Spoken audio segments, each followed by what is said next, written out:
Bonjour, je suis Germain-Henri S. et chers étudiants, je serai aujourd'hui votre professeur afin de vous guider dans un laboratoire que vous avez fait en lien avec la loi de Hess que j'ai découverte. Le but de votre laboratoire était donc de prouver la loi de Hess à l'aide de vos 2 périodes en classe. Avant de débuter toute chose, vous vous demandez sûrement ce qu'est la loi de Hess.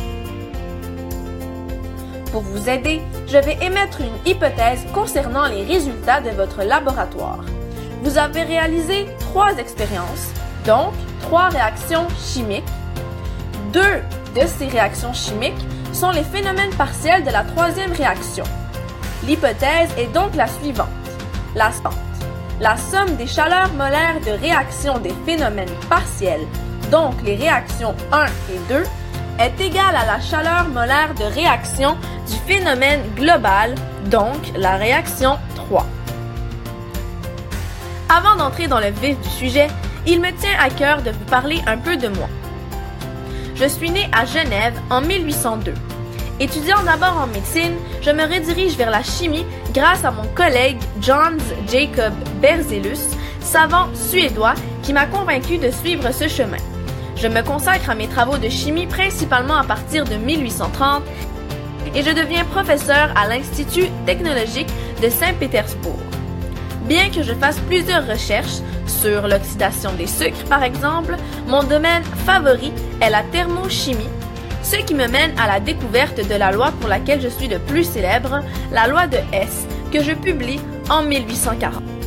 La loi de Hess est importante puisqu'elle établit une base essentielle à la compréhension de tout mécanisme de réaction. Elle nous fait comprendre qu'additionner les chaleurs molaires de réaction des phénomènes partiels nous donne la chaleur molaire de réaction du phénomène global. Si vous vous demandez à quoi peut bien servir la loi de Hess aujourd'hui, il me fera plaisir de vous donner 2 exemples. Cela peut être très utile, par exemple, lorsque des chimistes comme moi veulent connaître la chaleur molaire d'une réaction qui est explosive, par exemple, et que les scientifiques ne peuvent pas réaliser en laboratoire. En réalisant les réactions partielles en laboratoire, qui ne sont pas explosives, les scientifiques peuvent trouver leur chaleur molaire respective et ensuite les additionner pour trouver la chaleur molaire de la réaction globale. En d'autres mots, c'est une loi qui facilite la vie des chimistes.